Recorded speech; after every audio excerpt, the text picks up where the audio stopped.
Assalamualaikum warahmatullahi wabarakatuh. Shalom, Om Swastiastu, Nama Budaya, Salam Kebajikan. Perkenalkan kami dari kelompok 7 dengan beranggotakan saya sendiri, Amelia Febriani dengan NIM 2264040006 beserta partner saya hari ini, Dengan NIM 2264040013. Tujuan dari pembuatan video ini ialah kami ingin memaparkan mengenai materi sinusitis yang meliputi definisi, jenis, patologi, tanda dan gejala, dan lain sebagainya, beserta kasus yang akan kami tampilkan.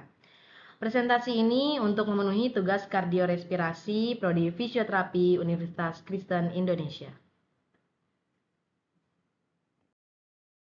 Baik teman-teman, sekarang kita masuk ke definisi dari sinusitis. Sebelum kita masuk ke patologi sinusitis, mari sebaiknya kita masuk ke anatominya dulu. Jadi, sinus adalah ruang berongga pada tulang di sekeliling hidung yang menghubungkan hidung melalui saluran kecil dan sempit. Manusia memiliki 4 jenis sinus paranasal. Pada tulang pipi terdapat sinus terbesar, yaitu sinus maxillaris. Bagian bawah dahi adalah lokasi sinus frontal, sedangkan sinus etmoid berada di antara kedua mata. Sedangkan sinus sepnoid berada di belakang hidung, dan semua ini berjajar dengan jaringan lunak berwarna pink yang disebut mukosa.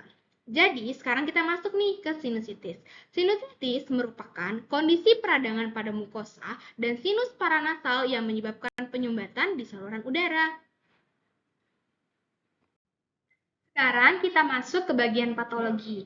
Terjadinya sinusitis itu diakibatkan oleh terhalangnya bukaan sinus atau otistia sebagai akibat peradangan karena tidak mampu mensirkulasi udara dan membuang sekresi yang dihasilkan.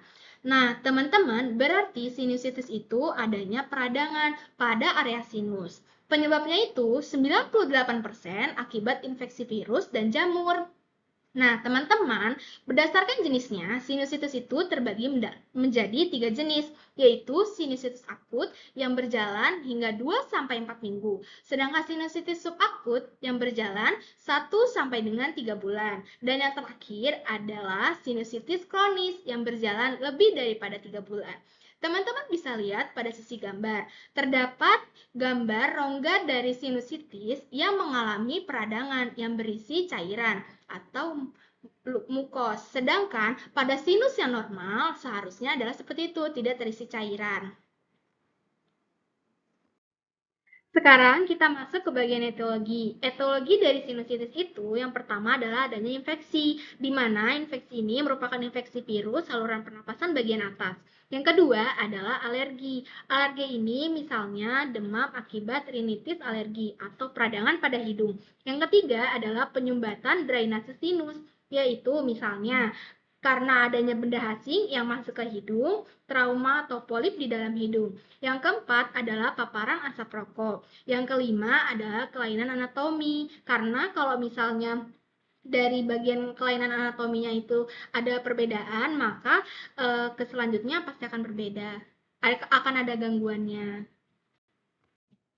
Nah, teman-teman, sinusitis itu kan peradangan. Biasanya dia akan menyebabkan hidung tersumbat dan juga keluarnya cairan dari hidung atau cairan nasal, serta sakit pada bagian wajah. Nah, nyeri pada bagian wajah ini akan terasa jika itu ditekan-tekan di sininya dan akan terasa lembek. Karena mukosa itu terkena peradangan, maka akan memproduksi banyak mukus yang akan mengalir ke rongga hidung melalui bukaan sinus atau ostia. Begitu mencapai rongga hidung, ada 2 hal yang akan terjadi. Yang pertama itu ada pada gambar 1, yaitu mukusnya akan keluar dari hidung sehingga tampak seperti ingus. Dan pada gambar 2, yaitu mukusnya bisa kembali ke belakang tenggorokan karena belakang hidung itu terhubung dengan bagian belakang tenggorokan yang menyebabkan iritasi sehingga menjadi batu. Adapun tanda dan gejala klinis dari pasien yang mengidap sinusitis yaitu adanya hidung tersumbat, bengkak dan nyeri wajah area kening, adanya demam, batuk, sakit kepala berat, pandangan buram, serta penurunan kesadaran dan juga keluarnya cairan kental berwarna kuning ataupun hijau. Oke, di sini ada contoh kasus seorang yang mengidap sinusitis. Teman-teman boleh baca ya contoh kasusnya. Terima kasih. Oke, dari contoh kasus di atas dapat disimpulkan, seorang laki-laki berusia 35 tahun mengidap penyakit sinusitis, hidungnya mampet dengan cairan nasal kekuningan, matanya berair, batuk non-produktif, sakit tenggorokan, dan nyeri otot selama 7 hari terakhir. Pasien menjelaskan ketidaknyamanannya ringan pada wajah kanannya yang tidak berkurang dengan konsumsi asetaminopen. Eh, Laki-laki ini juga mempunyai riwayat hipertensi. Pasien dan istri merokok, tidak menggunakan obat selain acetaminophen dan atenolol. Tekanan darahnya sekitar 146 per 92 mmHg, suhunya 37,1 derajat Celcius. Lalu peningkatan sensitivitas nyeri pada sinus maksilaris kanan dan pengeluaran cairan nasal kuning bilateral. Lalu oraparing nampak sedikit eritema dan tanpa eksudat. Jadi teman-teman, oraparing ini adalah bagian tenggorokan yang letaknya di belakang mulut, bagian bawah hidung. Nah, lalu eritema ini adalah bercak merah. Lalu eksudat ini artinya cairan. Jadi bagian tenggorokan di bawah yang letaknya di bawah di bawah hidung itu nampak sedikit bercak merah, tetapi tanpa ada cairan, begitu teman-teman. Nah, di sini terdapat tanda dan gejala dari contoh kasus sebelumnya, yaitu tanda sendiri adalah yang dapat diukur, sedangkan gejala yang tidak dapat diukur. Di sini tandanya itu ada satu hipertensi 146 per 92 mmHg, lalu ada suhu tubuh pasien 37,1 derajat Celcius. Lalu ada gejalanya yaitu hidung tersumbat, keluarnya cairan kekuningan, mata berair, batuk, sakit tenggorokan, nyeri otot pada wajah, bagian maksila, dan oroparing nampak sedikit eritema dan tanpa eksudat. Nah, teman-teman, dari kasus yang tadi sudah dibahas oleh Kamel, itu terdapat problematik fisioterapi dan juga kode ICF-nya. Di mana yang pertama itu adalah keluarnya cairan nasal kuning bilateral dengan kode ICF B4350. Dan yang kedua adalah batuk, di mana batuk ini terdapat dua komponen, yaitu irama pernafasan dengan kode ICF B4401 dan kedalaman pernafasan B4402. Nah, selanjutnya itu ada regenerasi dari sinusitis. Regenerasi sinusitis tidak akan dapat terjadi apabila sinusitisnya ini tidak dapat ditangani dengan optimal. Namun, pada pengobatan sinusitis akut membutuhkan pemberian obat seperti antibiotik dengan pemulihan yang membutuhkan waktu cukup lama. Jika dalam kurun waktu 3 bulan tidak sembuh, maka memasuki sinusitis kronik, sehingga sinusitis dapat berulang dan memerlukan tindakan operasi. Karena sinusitis ini dia mengalami peradangan, jadi dia nyeri, jadi dibutuhkan juga obat antiinflamasi. Nah, selanjutnya adalah prognosis dari sinusitis.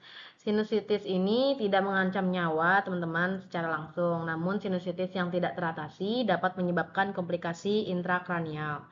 Sinusitis juga dapat mengganggu aktivitas jika tidak diatasi, karena nyeri kepala dan hidung tersumbat dapat memengaruhi aktivitas pasien. Selain itu, hidung yang tersumbat juga menurunkan kemampuan menghidu atau mencium bau pada kasus yang berkepanjangan. Apabila faktor predisposisi sinusitis dapat ditemukan dan diatasi, sinusitis akan membaik. Namun, jika tidak diatasi, maka sinusitis dapat berulang. Oke, selanjutnya ada dampak atau efek samping penanganan terhadap pasien. Dari kasus sebelumnya, obat yang diberikan kepada pasien adalah acetaminophen dan atenolol.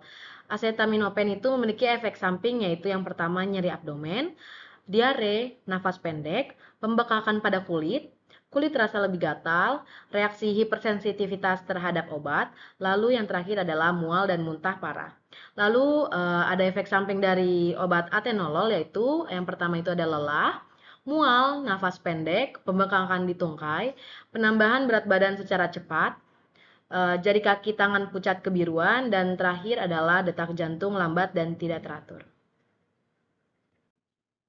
Baik, kita sudah sampai di ujung slide, yaitu ujung terima kasih. Mungkin itu saja yang dapat kami sampaikan. Semoga informasi pembelajaran yang telah kami berikan dapat bermanfaat untuk para pendengar dan juga pembaca. Sampai jumpa lagi. Bye-bye.